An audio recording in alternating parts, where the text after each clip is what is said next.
Kegels do not actually strengthen your pelvic floor. Join me in this series of 5 essential exercises that I give my patients that actually optimize and strengthen the health of your pelvic floor. Before we go through the exercises that are absolutely essential and have changed the lives of millions of women, I want to tell you a little bit about the pelvic floor. The pelvic floor is between our legs. It is not well attended to. Our grandparents, our moms, our grandmas been doing Kegels for years in order to try and strengthen the pelvic floor. It never worked, right? They're still peeing their pants. They're still complaining that they're up all night peeing.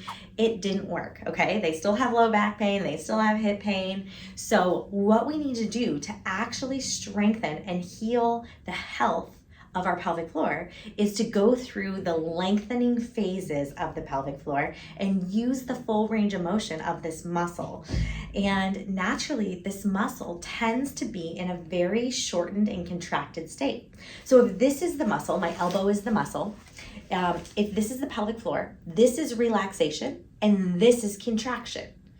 And most of the time, we spend our life in this contracted state. We might not be fully contracted, we might be semi-contracted, but every time your foot hits the ground, you want it to hit the ground from this relaxed position where it can then contract a little bit and do some shock absorption, okay?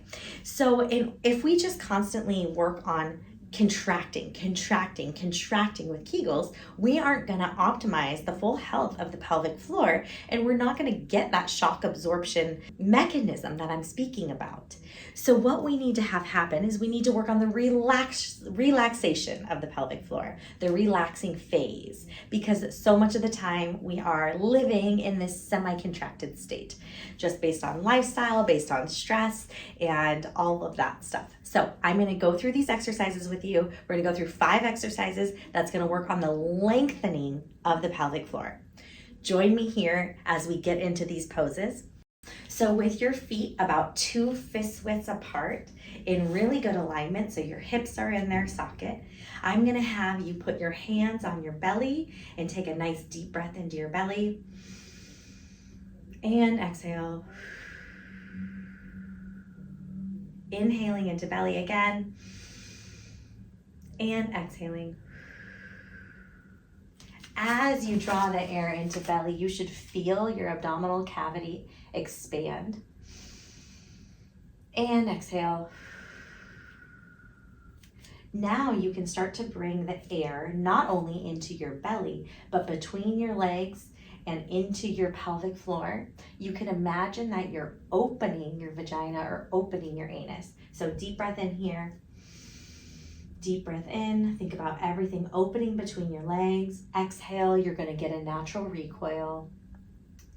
Now on this next breath, we are going to breathe into our bellies again. And to finish the breath, I want you to breathe more into the rib cage here. So you just get a little bit deeper. Exhale. Let the air leave your body. So we're going to sequence that again. You're going to breathe into belly, then rib cage, and let the air leave. We'll do that 2 more times.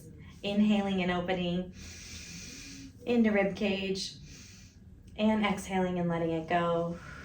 On this last one, making sure you're drawing all the air down into your pelvic floor and opening your anus here. So inhaling and opening into the ribs, exhaling and let the air leave your body.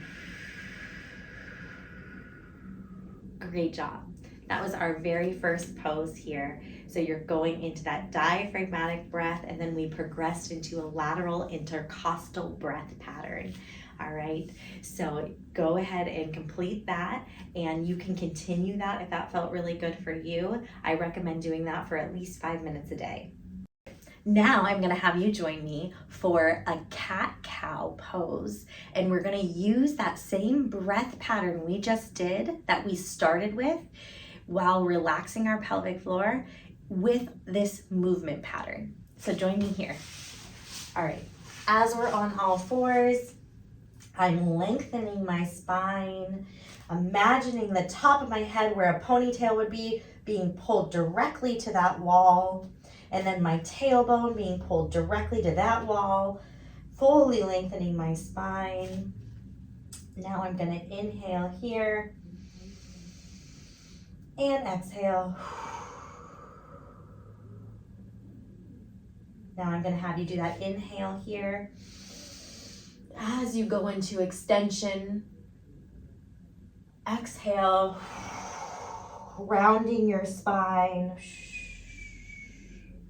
Inhale here. And exhale.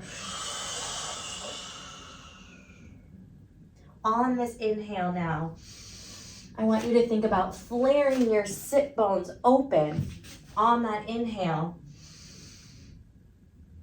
And then exhale, closing the sit bones. As we inhale here, we open pelvic floor. We reach our sit bones apart from each other. Exhale. Here, pelvic floor is contracting a bit. Or just resting, recoiling. We're inhaling again and opening. And exhale. Our lower abs might engage a little bit. Inhale again and open. Opening pelvic floor. And exhale. That was our cat-cow position, and I recommend doing at least 10 to 20 of those every day to help open up the pelvic floor, restore blood flow, and really turn your core on. So that can be an awesome exercise for that relaxation phase, but you also get a little bit of that contraction, lower abdominal core activation as well. Okay, I'm gonna have you join me here into a down dog position where we are gonna stretch our hamstrings and we are just opening up the back side of what attaches to the pelvis. So when we're thinking of pelvic floor health and opening up the pelvic floor, we want to help open up the attachments that attach to the pelvic floor. So join me here as we go into a down dog position. So you're here, you're gonna curl your toes underneath you, hands underneath your shoulders. You're gonna lift up and reach your tailbone to the back wall, driving your heels towards the ground. You're gonna notice that my heels don't reach the ground, and that's okay. My hamstrings are tight, my calves are tight. And as I'm here, this is pretty much my maximum. I'm gonna reach my tailbone to the back wall, up and away from my body. And here I'm going to inhale and open and exhale and let it go. As I'm here inhaling, I'm thinking about the anus opening, that pelvic floor opening, exhaling and letting it go. Inhale and open. And exhale and let it go.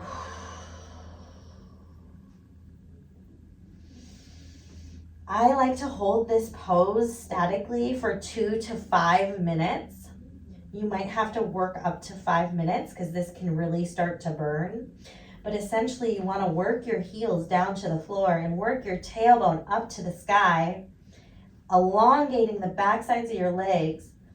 Inhaling here and opening, keeping pelvic floor totally relaxed. A lot of people's tendencies is to contract the pelvic floor when you're in hard postures. So we're using our breath to keep that pelvic floor open and mobile. Inhaling and opening, exhaling and letting it go. All right, I hope you enjoyed that down dog position. That can be a great pose in order to help get those hamstrings to release, which can help some of that pelvic floor tension release as well.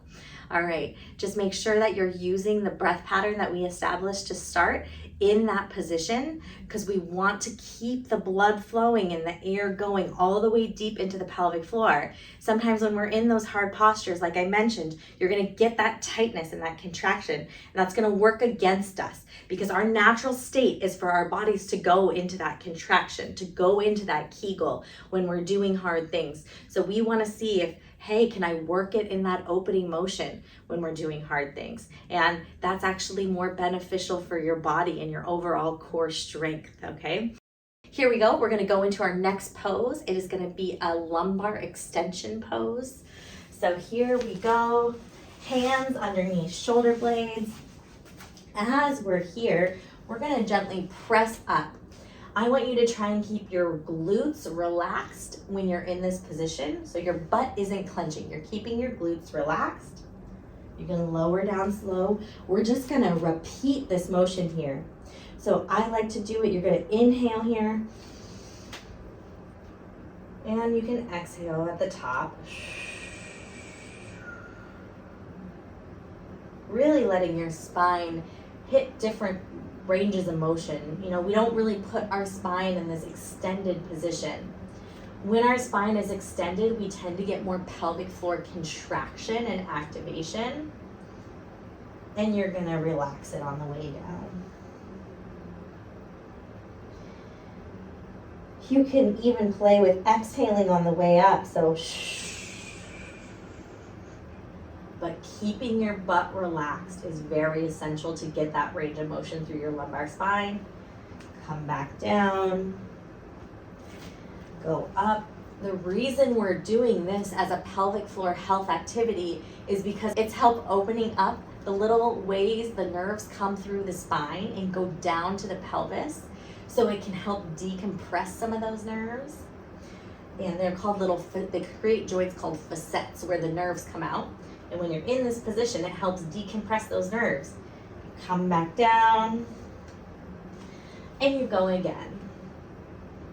Now, if this is painful, you want to work in a shorter range of motion, or you can bring your hands further away from your body and still lock your elbows out, keeping your shoulders down.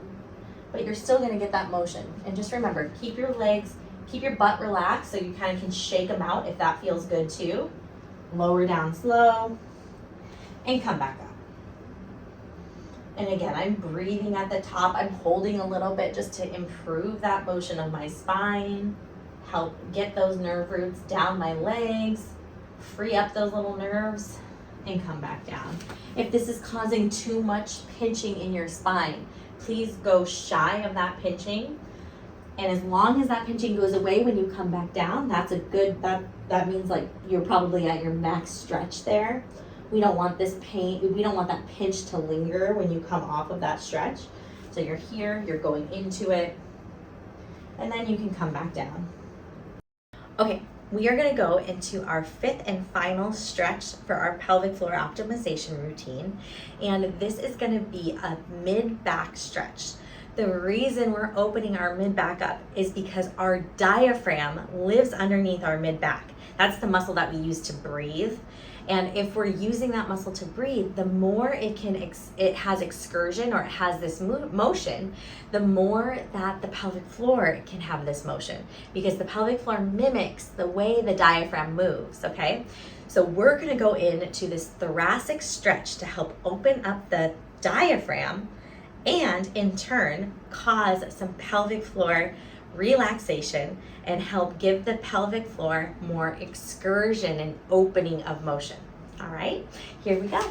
So you can use no props at all. I'm actually going to choose to use a prop here to help lock out my lumbar spine. So I'll straighten my bottom leg and I will bend my knee. I'm going to put it on a foam roller here. And then I'm just gonna rest my head here, and I'm gonna help open up my back here, let my head follow, and come back. Let's go into that again. I'm here. I'm gonna inhale and open, and exhale as I come back. The bottom hand might wanna grab that top knee that's sitting on the foam roller. Inhale and open again. And exhale and come back. Inhale and open again. And you know, of course you want to try and get your hand as close to the floor as possible, letting your neck follow. We all have some tightness and tension, right? Inhale and open again. And again, I'm inhaling and I'm bringing that air into my rib cage and into my pelvic floor. So the inhale is going all the way down, just like how we started. Inhale and open. Into pelvic floor, into rib cage. Exhale, returning. With this thoracic stretch, you're gonna wanna complete it on both sides. You don't have to use the foam roller modification that I used here today. And I'm gonna show you what it looks like if you don't have a foam roller and you just use it if you're just doing the stretch with your knees bent. So here we go. You're gonna be on your side, knees here. I'm gonna have your bottom hand reach that top knee if it can reach. You'll start here, hand in front of your body, and you're gonna help open up here. Hold for a second or two, and then you can return.